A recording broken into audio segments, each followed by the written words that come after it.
Oh, look at it. This is 7 o'clock, so we're at the witching hour. We might as well get started. This is going to be the November virtual show table meeting. I don't think our new members are on, but we'll welcome Jackie and Deborah.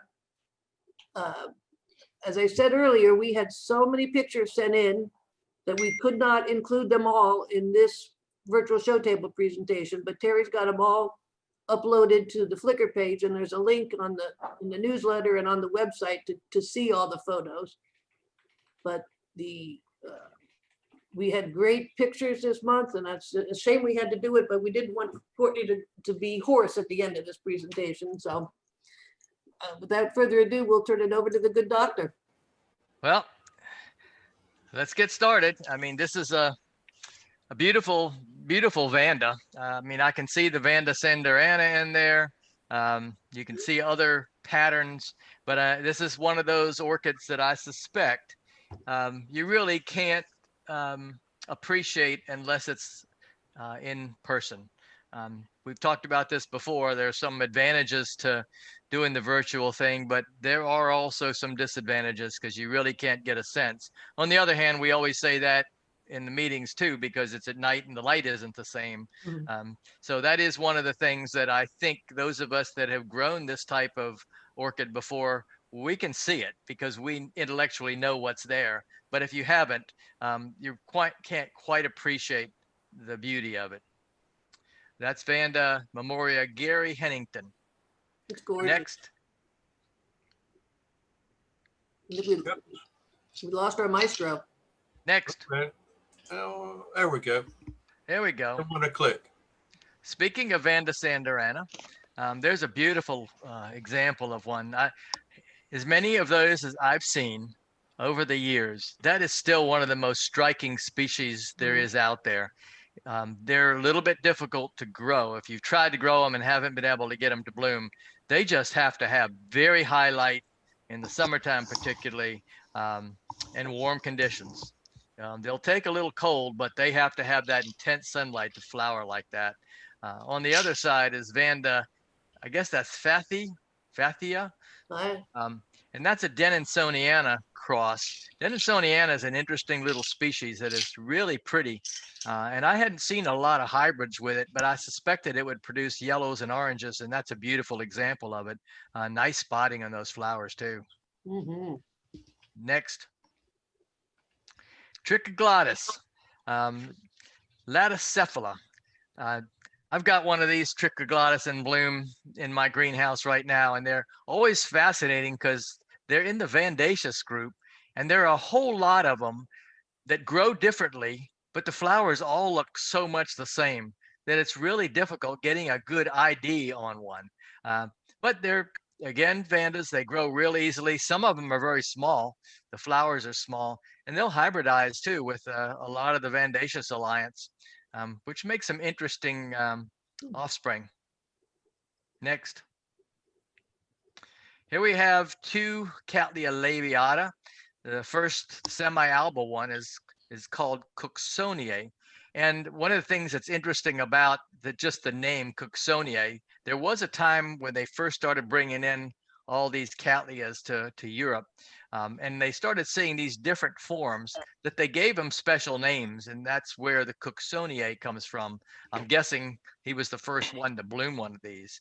We now would, refer to this as a semi-alba. But you can see here's two beautiful examples of the variation in a species. Labiata was the first Cattleya found, and the genus is based on that first initial ID. It's from Brazil, in a place where no one knew where to look for it for a long time. But it's around now in a lot of color forms, including cerulean. Next. Courtney, Walter, when he sent in that picture, made a comment that he had gotten that plant from Carter and Holmes several months ago and was having a hard time getting the root system established. Did you have any words of wisdom for him? Well, the species are like that. When you repot at the wrong time, most of the species only get roots at a certain time, and place on the website where you have the rooting times for Yeah. all the different species. Just have him look at that. I'm trying to remember when Labiata roots, and I can't remember. Don't want to tell him the wrong thing because he can just get that off the All right, off the Walter, website. Walter, I'll send you a link about that. Thank you. Yeah, and that's the last thing to say about Labiata is the fact that it is light controllable. So that's why you see Labiata in just about all the fall blooming Cattleyas, because they used to use it to control the light levels or the flowering time. Brassicatlia, now Brassenthi, Mackay, Mayumi. I'm not sure how many people have this, but it is one of the easiest to grow. And if you really have a friend that you don't like, really, you give them a piece of this, because if you want to hook somebody on growing orchids, this is the way to do it. And notice that it's a nodosa crossed with one of the Central American things that we now call Gueranthi, Gueranthi beringiana. And floriferous this can be, also has this interesting characteristic that as the flowers age, they change colors some. And that's kind of interesting. It almost makes it look like a bouquet of different colored flowers, different species even. Linda, I suspect this was your plant that you put in the Christmas auction 2 years ago. Just as an aside. Yeah, they grow so fast and they flower so freely. It's just a good one to start with. Mhm. Next. Here we have some Brasso types. So here's Binosa by Little Star called Greenbird. And we talk all the time about the influence of the Brassivola group and how they shape the flowers. But two beautiful ones, Greenbird and then Teresa Riki, which is interesting in that it's spotted. That's actually a beautiful little plant. And the question really will be whether it'll get a lot of flowers, because the Clandii just has 2 to 3 flowers on a growth. But that's a beautiful, beautiful flower. Nice flat lip. I'm not sure what more you could want from that particular clone. On the other side is Shambhavola, which is now Myrmecalivola. Did I say that right? Aruba Spotted Beauty. And here we basically have some of the small growing, hollow bulbed, what we used to call Schomburgkia, bred into the breeding line by going to nodosa. Still a nodosa hybrid. And that's kind of cool because it looks like it's staying small. Mhm. Next. Walnut Valley Lime Stars, Procativola. This has got little stars as one of the parents, which was a pretty little hybrid. And the thing I love about this, I've got the same plant in bloom in my greenhouse, and it is just really a nice green, easy to grow. It's got a long inflorescence, does well in a basket. My only complaint is it grows a little too fast, but that's not always a bad thing. But it's a beautiful green. And again, that Brassivola influence. A lot of our members seem to really love the Brassivola hybrids. Mm-hmm. Next. Here we have another one. No, this is not. This is Purpurata by Morning Glory. Brassicatlia Maria Hatney. But this does have Brassivola in it through the Morning Glory.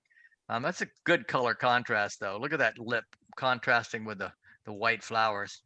I was a little surprised that the flowers don't look more flushed or blush, but that's a good clone. Next. Procativola Becky Ketchum.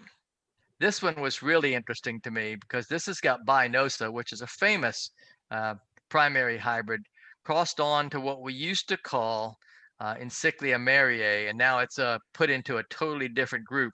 It's fairly difficult to grow by itself, and it's difficult to get to hybridize with other things. It can be done, but I love the result here with that lip with all those little tiny spots and this almost olive green petals and sepals. Just beautiful. Alan's got a beautiful thing there, so I'm not surprised. This is Empress Worsley. This is kind of a fascinating hybrid. Bill Worsley by Red Empress, and Red Empress is is a flared thing. And what happened in this particular hybrid isn't that unusual. It happens in many hybrids, but you see that the color pattern from the lip is on the petals. It's I won't say a common clone, but it's becoming harder and harder to find. And it's very easy to grow and very easy to get divisions to give to your friends. But it's a beautiful thing. I still have it and will keep it for a long time because I love that interesting botanical aspect. Next. Oh, this is mine, the higher ground hackdo. And we've had a couple of Laelia anceps on our show table, on the virtual show table lately. And I wanted you to see what that can do to hybrids. This is higher ground hackno, and it's Claire Hancock by Laelia anceps. And Claire Hancock is a semi-alba, very much like the one we saw earlier, the labiata semi-alba, crossed back to anceps. And one of the interesting things about this clone is Frank Fordyce made it, and he told me that he made it the first one and then the second one, and each time he used an anceps that had a flare, and he was frustrated that the flare didn't come out. But one of the things that was fascinating is the fact that the anceps that he used were very large, and these flowers can be almost 8 inches across. And they have very long stems. If you look at the Laelia anceps that Joanne has put on the screen there, you can see that the inflorescence can be fairly long. And that's a common trait for all Laelia anceps. And it passes that on to its hybrids too. Historically, they used to use anceps to improve the ability of the plant to hold its flowers above the leaves. After several generations, it'll still have a nice stem to do that. You don't see that being done very much. The interesting thing about Laelia anceps is you'll see it growing outside in Southern California, even though they get freezes. It will handle freezing conditions. Doesn't like them, but it handles them. Next. A real classic, Memoria Helen Brown. This is the clone Full Moon. And this is a cross of the famous Xanthet, which is the grandparent of Goldenzel, by a beautiful green Amphalus. And they are green, but in bright sun, they will quickly move onto the chartreuse side. If you keep them under real low light, they'll stay green longer, which people who are going to put them in shows will often do. But beautiful, beautiful clones. Been around a long time and still worth having if you can find it. Next. Here we have a couple of very interesting color patterns. We have Jan Hollingsworth. What's that? I was trying to get people to commit to this. This is really one clone, and that's not an uncommon thing to see for some yellows. Some yellows will have different patterns as the flower ages. They can often open a light yellow, and as they get darker and darker, some of the petals or sepals will fade, and you'll get varying kinds of patterns like you see on the flower below. It's a beautiful kind of thing to have, especially once you get a large plant, because you can have flowers of different ages, and it makes it look like you've got multiple clones in the same pot. That's the first year bloom. Nice. Nice. Yeah, I can't wait to see what that'll do as it gets bigger. It's one of the things that is often neglected in people's understanding of growing Cattleyas. You really don't see how big and nice the flowers can be until you have 6 or 7 mature bulbs on a plant. Then you finally get to see what that flower can actually be. And they'll typically get bigger, better shape, and last a lot longer too. Next slide.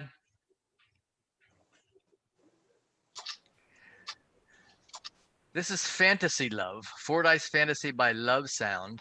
I believe this is Fred Clark, one of Fred Clark's crosses. And I love the picotee on this. It's got the same kind of a pattern on the lip, that little picotee, as it has on the petals. So this would be a pyloric, in other words, a plant that has flowers where the petals are taking some characteristics of the lip. and beautiful combination of color. That Picotee is really nice. It's still a small plant, so as that gets bigger, you're going to probably see a lot more flowers on that too. Next. Some of my favorite cattleyas are here. The Jeremy Island is probably got some of the best parentage that you can think of. Bryce Canyon, which is a famous hybrid, and Oconee, which many of you know. And it makes a color that's hard to describe, and you really can't get it on film, even on the digital stuff. I know I've got this clone, or I've got a clone of this coming into bloom now, and I always love it because it's just something I just look at and gave up trying to make better photos. And the one below, Leslie Brickle, is Jeremy Island, which is that one on the upper left by Don Herman. So this was named after our member, Leslie Brickle, who basically let me take over her greenhouse when my greenhouse was destroyed. And the name comes, the hurricane child was, my greenhouse was totally collapsed. There were big piles of plants everywhere. And when I looked in one morning, there was this flower opening in the middle of chaos. I couldn't get to it for a couple of days. And that is this clone. That's why it's named Hurricane Child. It's still one of my favorite. And below is a really interesting combination, the Beau Bryce. That's Sue's plant, at least it was when I saw it years ago. Beringiana, which is that same Central American species I mentioned a little while ago, by the Bryce Canyon, which always puts color. And this thing will get, I don't know, I think I had 5 or 6 flowers on it one time, Sue. Yeah. Not sure how many it can get, but it's a beautiful thing with good color. You can't describe the color by the photos. You just have to imagine that it's a deep, deep pigment flower. Next. Very famous clone, Memoria crispin rosalis. This is the Carmela clone. This cross was made in the early 50s when Cattleya bonanza first came out with the old Clarence Bay. And the other aspect of this that makes it very interesting is that this didn't come from that original cross. This came from a SIB cross of 2 of the best clones of Memoria crispin rosalis that Carmela orchids had. Oh, wow. And it's a big flower. This is maybe 7 inches across. And again, this flower wasn't 7 inches until it got to be a very large plant. But it's just beautiful color. And look at the size of that lip. It's just a monster lip. Next. I'm amazed to see this. This is Nakoshi, variety Margaret. This is an old clone. I'm trying to think of what this goes back to. This goes back, I think this was made in 1952 or registered in 52. And yeah, it was awarded in 1956. I had to look this thing up because I just remember seeing this around in shows in South Florida in the 60s. But it's a beautiful thing. And it's a color that we don't often talk about. I call it pink, but it goes into the lavender family of colors, but it just has a different look when you compare it to a lavender. And typically these blush pinks, that's probably the best name for them, they often come with lips that have chartreuse or green in the throats. So they're just a different kind of look, and they're almost always large. I haven't seen this at Leslie's, but given her culture, it's probably a big flower too. Gorgeous. Next. Okay, controversy here. I thought this would be fun since we had a couple of photos submitted. The famous RLC Malworth Orchid Glade that was registered as Charles Worthy by Malvern. You can see it up in the upper left. And then the famous George King Serendipity, and that is the correct registration for that. It's basically an orange-yellow buttercup by a white Bob Betts. And so these are both very colorful clones, and one would imagine if you crossed them together, you'd get more color. But guess what? When you cross them together, you get a percentage of white cattleyas. And the only way that can happen is if Malworth has a white cattleya in the background. And when I was doing the book, I basically uncovered what the parents were. And I can tell you that in the 60s, when They remade Malworth using Charles Worthii by Malvern. The company I worked for bought a flask, and the flasks were very expensive, and none of them came out anything like Malworth Orchid Glade because it's a different cross. Next.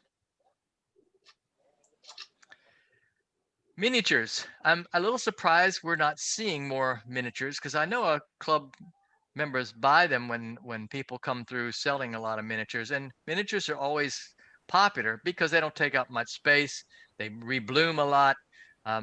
Up top is RLC Little Pink Wolf, Red Heart by Cattleya Gin. Cattleya Gin's very small, but you can see it's in a small pot. And the downside is that they typically don't have a lot of flowers. The upside is they bloom almost on every new growth once they get mature. And they don't take as much light. They take more cool. They're very hardy in that respect. Now below is Sophronitis cernua, which is a really tiny little thing, being grown under lights and doing very well. I have a very hard time growing this because my greenhouse gets a little hot and they dry out a little too much. I think the key for a lot of these miniatures is they like to be, or at least they like their roots to be moist all the time. They don't really like to dry out thoroughly. And everything in my greenhouse dries out very thoroughly before I water. Next. Mine's right now. What was that? Okay. RLC Sharon Forsyth. This is Leslie's plant. And when I saw this photo, it reminded me that mine hadn't flowered yet. And so, of course, I had to look. And the thing that I remember about this when I bought it, I think it was a 3-inch pot, was I had seen the mother plant in the greenhouse at Akasuka Orchids, and you really couldn't see the plant. It was absolutely covered with flowers. There just was no place to even see a leaf. And one of the things that is striking about this clone is its floriferousness. And I said I had to look for it, and when I found it, it's got 12 buds coming in a 5-inch pot. So I think that was 4 new growths. That's the way it grows, and that is something you don't see every day in modern Cattleya hybrids, is that floriferousness. The only bad thing about it is it's going to be really hard for anyone to get it awarded because it has so many flowers on a stem. You really can't see the separation of the flowers, so you can't appreciate the individual flower. But don't worry, I'm not throwing mine away. I don't care if it be awarded or not. But it is a plant to have, and I think Akasuka Orchids still has them because it's a very popular clone in Hawaii. It's gorgeous. Next.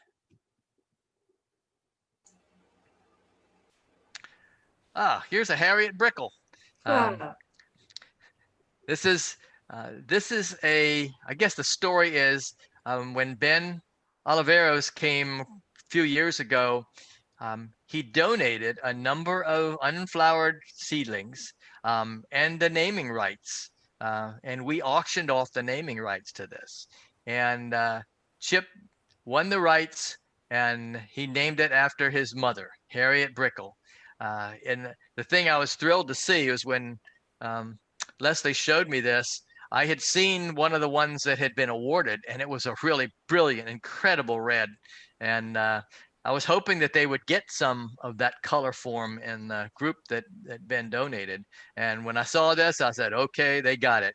The interesting thing about this is that this is a species crossed onto a complex hybrid. And when you look at all the different color forms of the clones that came out of this, they range from everything like this deep red one to some that were light yellow and everything in between. Some even had flares, which is an uncommon thing in some Cattleyas, but Oconee, which is in this background mix somewhere, has little flares that pop out in its offspring. But just beautiful. And keep growing that one, Leslie. I can't wait to see what that can do. But that's in the get an award category. Next. Chocolate Drop by Guerenti Skinneri. Skinneri is another one of those Central American things, and Chocolate Drop is a mix of a Central American Cattleya by Brazilian species. A lot of flowers on it. My bet is you haven't seen anything yet. As that gets bigger and bigger, it should have even more flowers. Starry things, nice fragrance, I bet. That's Gigi Andre Luis. Next. Gorgeous. I love the color. Yeah, it's one of those things I don't think you can really tell what that color is. This one is very interesting. TriStar Bouquet. And I saw that, I say, okay, that's Polaric. I know what some of the things in the background are. And I looked that up, and I'm not sure that's the right name for it. I just say that because there is no species or clone in the background that's Polaric. It's possible this was a sport. That does happen all by itself. So you can't say it's not the correct name, but whatever the heck it is just gorgeous. So I don't know if Steve knows if there are others from that cross that also look like this, or whether this was the only one. If it's the only one, I would say that could be a unique Polaric clone. Next, reed stem epidendrums. I've seen so many beautiful reed stems over the years.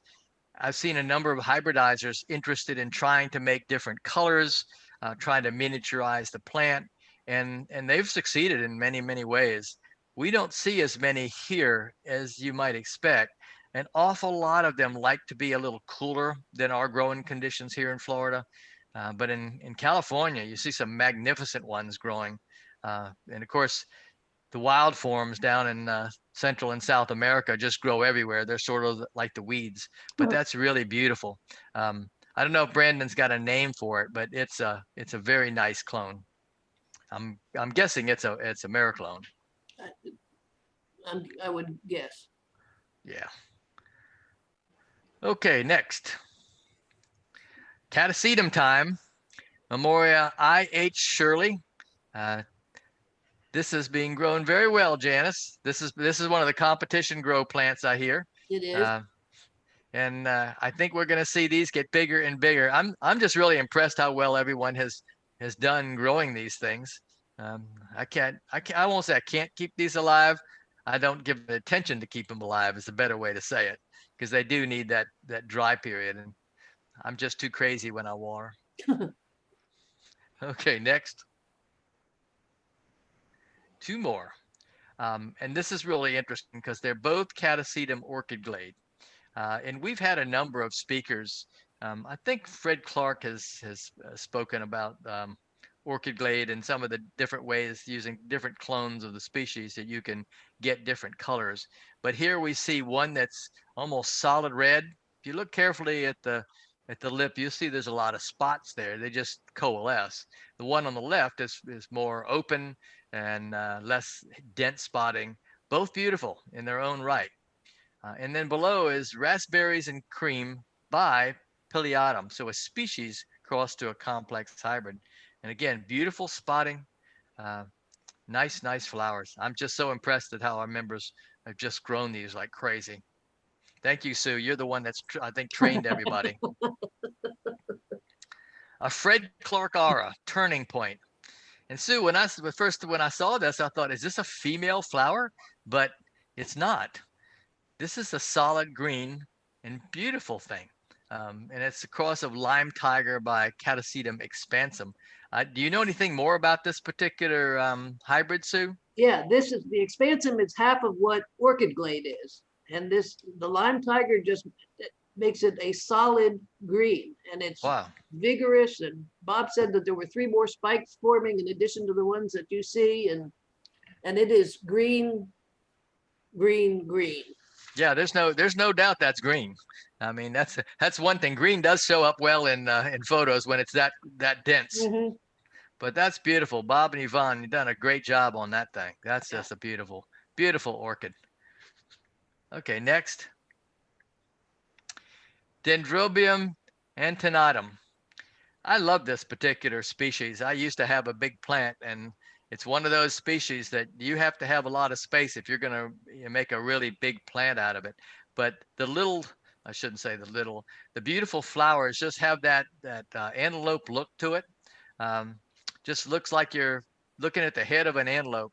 And I won't say they're super easy to grow, but here in Florida, they seem to do really well. Uh, just turn them loose. And main thing you got to watch out for, as I recall, was the medium going bad and the roots rotting. Then the plant kind of falls apart. Easy to get them started again, but you just have to be a little careful of that if you try to grow a big plant. Next. More dendrobiums. I love the way Linda showed this Anobi purple splash.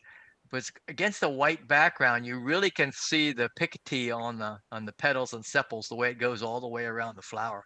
Just a beautiful flower, but the white just sort of helps it show off. I don't know, maybe you could put a dark purple background, but then you wouldn't see the picotee. It's often hard to see this particular form on a flower, that little edging, but it comes out really nicely there. And below is Burana pink, variety sapphire. Nice color again.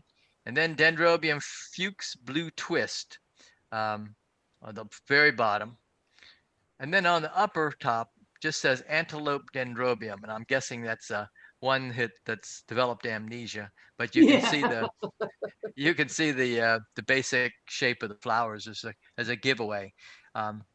These are all fairly easy to grow in Florida because we have just the right temperature and everything, right humidity. And the only problem is people do get tired of them because they grow very well and they flower very well. So don't get tired of them. Just remember to culture them. If you've got some of the real tall ones, then you have somewhat of an issue getting them inside in the wintertime. But there are a lot of very medium and small stature plants that'll give you lots of flowers too. Next. Oncidium shari baby. Probably the most miracloned orchid in the world ever, and deservedly so. It used to be there was just one clone out there, but there are 4 or 5 clones that I've seen now that have been miracloned, and the fragrances knock your socks off. Some of the colors on some of the clones are a little more intense, and it's a very easy to grow hybrid. And you can see how the inflorescences just stake around.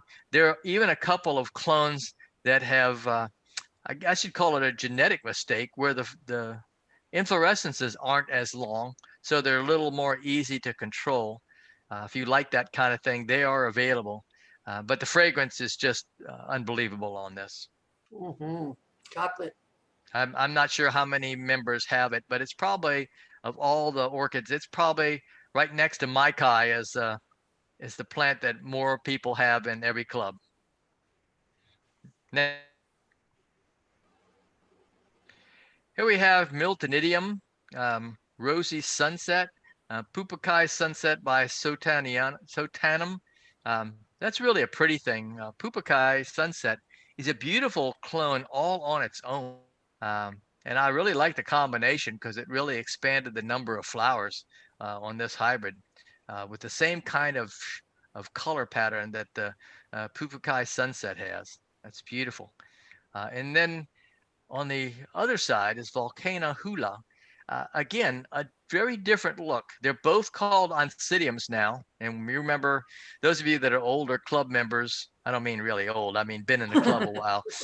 You basically heard me refer to an awful lot of the oncidium looking things as basically the Oncidium Alliance, the intergeneric oncidiums, because they all had, they could all hybridize. And this is one of the places where I do like what the taxonomists did. We call them all oncidiums now. Even though sometimes the flowers look really different. And this one here, Volcano Hula, that's really a beautiful clone. Different kind of flowers, bigger flowers, less numbers, but beautiful all on its own. Very, very nice. Next. This is a true Miltoniopsis. This is Miltoniopsis Lillian Nakamoto. And Miltoniopsis are hard to grow in Florida unless you can keep them out of the intense summer heat. They do not like temperatures getting much over 80. So you see a spectacular exhibits out in the Pacific Northwest because they grow so well there. This is being grown very well. And if you've not sort of figured this out yet, the Miltoniopsis basically are very different than the Miltonias in terms of their culture. And they have a lot of different looks too when you look at the flowers. So you'll get used to this if you see both of these different ones, but that's really beautifully grown. Suzanne did a great job on this, and I think I've seen some of her Miltoniopsis before. Yeah, she's growing them indoors in the summertime. Yeah, well, that's what you have to do, and she's doing a good job. Yeah, great job. Next. Fulsticiara, now Uncidinopsis. We haven't totally gotten rid of all the funny names. This is Celtic Sun Maya. And the color on this is really nice. And I love that big, huge lip. Looks like it's got a little yellowish on it and some little spotting. Just a nice intergeneric Uncidine, as I like to call them. So the opsis comes from Miltoniopsis. It's got some in the background of that. Yeah, and you can see that on the lip. That little, they used to call it the waterfall effect, which is really nice. And that was one of the things that the people who breed this line have been trying to do for a long time, to get the Miltoniopsis lip onto hybrids. And it turned out to be fairly hard to do, but they've succeeded in this one, that's for sure. It's beautiful. And then on the bottom right, that's Rodricidium. These basically are equitant oncidiums. And equitant oncidiums are just a group of species that are closely related to the oncidiums. But they all are found on the Caribbean islands, Cuba and so forth, except for a species that is found in, I guess, Venezuela maybe, and Colombia, right along the coast. So it's really different. They're miniature. Think about living in the Caribbean, where it rains in the afternoon in the summer and there's a dry winter. And the main trick in growing these is keeping them dry and then keeping them very wet. They like to dry out fast. I'll also tell you there are a lot of pesticides they do not like. And so if you get scale on them, treating them can be tricky, because some of the harsh pesticides will knock the plant out as well as the scale. And they do seem to attract scale like cattleyas do. The scale, yeah, they're scale attractants. So if you do get it, you have to figure out how to get it off, and it's easier to do by hand if you only have a few plants. But they're nice things and a lot of different color patterns. We'll be seeing more of those as the winter goes on. Next. Faltina, Fry Anaconda. I'm really happy to see how many people now are growing what I think of as summer blooming phals. These are Phalaenopsis that are being bred from Phalaenopsis gigantea and Ambonensis and Violacea. And the trick is you don't have tons of big flowers on a long inflorescence held above the plant. These typically have shorter inflorescences, and the inflorescences typically go down or out, but you have these beautiful colors, the yellows, bars. The color is coming primarily from the Ambonensis, that's the yellow. And some of the flowers can get pretty big. And the bonus is many of them, maybe most of them, are fragrant. And that's something the winter Phalaenopsis do not have. Next. Here we have some more examples. Bredren's Enigma. And you can see that's got more of a solid color coming from the Tetraspis, and the other one too. That's just, look at the leaves below. They get these big, giant, beautiful leaves that love just to hang out of the pot. They won't grow straight for you, I'll almost guarantee you. And then below is an interesting one, Taisuko Miki, which I think is one of the Taiwanese things with the funny patterns on the petals and sepals, crossed with Belina, which is one of the summer blooming species. And this one really took after the Taisuko Miki, without a doubt. In every way, even the leaves look like the standard phals. Next. Someone was asking about Liparis. This is Condyliobion Blanc. Just say it's kind of like being in Hawaii. Just add a lot of vowels. In this case, you add D's and L's and O's, and you get it. But This is one of those species where if you focus on the individual flower, you won't be impressed. But if you look at the plant itself when it's in flower, it's really pretty. Here's two here. This is Susan Smith's on the left, and then Liparis viridiflora below. That's Sue's. Again, beautiful things. The flowers typically are green, and when you see green flowers, it tells you that it doesn't depend on daytime pollination generally. They should be pretty fragrant, right, Sue? I can't say that I've been out there at night to tell. Maybe Susan has. They should be fragrant. May not be an overwhelming fragrance, but they should have pretty decent fragrance. Okay, next. But A zygopetalum. We just don't see many zygopetalums here. This is Debbie DeMello, Honolulu baby. And most of the zygos that people have been focused on breeding have wonderful fragrance too. And I'm betting this one does. That deep, deep blue-purple lip is a characteristic of the zygos. There are some intergeneric zygos too that have mixed the zygopetalum with other members of the group. But this is well grown by Jan Lesnikowski. I just wish they were more heat tolerant. Most of them are not. And you think about where they come from. They come from a place where it gets pretty cool and don't get the super hot days. That's the big thing. Next. I love this. Corallariza trifida. In somebody's backyard, Susan's backyard. I doubt if most people in the club realize how many wild species there are around them. I think we say enough times about Epidendrum magnoliae being in the big oaks, but if you look in the roadside ditches where there's not a lot of construction, where there's some woods close by, you'll find a lot of species, and this is one of them. You'll also find some of the lady trusses. I've got some in my swamp, or at least I did before we started having so much flooding. And they'll pop back. They'll show up again. And the interesting thing about almost all of them is the reason you never notice them is they're all green. In amongst foliage, you just don't see it. But there are a lot of terrestrial orchids out there in Florida. Next. Bulbophyllum arfacianum. And I had to look this one up. It's beautiful, beautiful flower. Each flower is on an individual stem. And look at the pattern on the outside of the flower, because that's what you see in this. And I wondered about the habitat where it came from, because it's kind of an unusual pattern for a flower. And so I looked it up. It comes from basically the Indo-Pacific, in a place where it rains heavily all the time.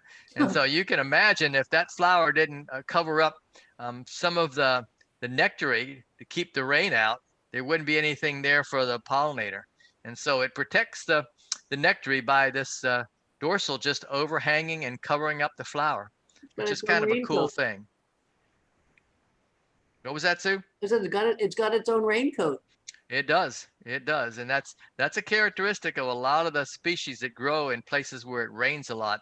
They either avoid flowering during the period of heavy rain. In this case, apparently where it comes from, it just rains all the time. So, although that was feeling like Florida not long ago. Okay, next slide. Here's another one, Bulbophyllum corolliferum. And this one too comes from a place where it rains very heavily. And if you look at the flower and think about what happens when rain hits this, basically the flower just bends down, the lip just lets the water go. So it doesn't fill up the nectary. But I love the photograph on the in the basket. You get a sense of how it blooms. And probably in nature, I can imagine big tree trunks just covered with these things and all these flowers hanging down. Next. Bulbophyllum nasturtianum. This is another one of Leslie's, and again, beautiful color. The previous one had beautiful red color. This is very yellow. It's fascinating how many of our growers grow bulbophyllums, particularly given the reputation they have for smelling bad. But maybe this just reflects the fact that we have a lot of heavy waterers, because if you're one of those people who can't not Guilty. water, then these are the things to grow because they love to be watered. And this is another species that comes from a habitat where it rains all the time. That's fairly common for the bulbophyllums. And again, that's why they can handle all the water we can throw at them most of the time, with very few exceptions. Next. Ooh. This is Bulbophyllum medusae. This is my clone. I one time had a giant plant that would just cover everything with these individual flowers, and you can see it's a cluster of flowers, and then this long lip that hangs down. There's one interesting thing about this particular species. I had seen this in bloom in the Miami Orchid Show in the 60s. And at some point in time, it got a cultural award. The downside is the flowers only last for a few days. And transporting it, all the little flowers get tangled up when you transport it. So they're really difficult to get to a show. But I've learned something over the years buying different clones. They come in a variety of same form, but different lengths. And the clones that have been awarded are generally have shorter length lips in this case. And the things that you'll find out is if you want one with the long flowers, you have to get the clones that have the interbulb length greater. So the greater the distance between the bulbs, because they have long rhizomes, the longer the flowers. Oh, All the ones that I'd ever seen awarded had very short space between the bulbs, and they have very short lengths on the flowers. So this is a long one. It's something that I don't care whether it runs out of the pot or not. You just have to just keep letting it go around and around the pot. And Leslie's doing a good job. She's got it headed around the bottom, and they will fill up a basket in no time. They'll put on 2 or 3 growths a year and constantly branch. So it's a great species to grow into a giant plant. You just have to accept that it's not going to be in bloom for a long time, and it's hard to take anywhere. You rarely see these at club tables because you just can't get them in bloom and can't transport them. Next. I found it interesting to see this particular clone because they use medusae in a hybrid. And I thought it was a neat hybrid, because what they ended up getting is they got the longer flowers, but it still has this little circular arrangement of the flowers instead of them being in a big round cluster. That's a beautiful thing. I don't guess that one's been named Mean No. Ocean Brocade by medusae. The interesting thing about the bulbos is they all seem to hybridize with one another. The ones with giant leaves hybridize with little tiny things.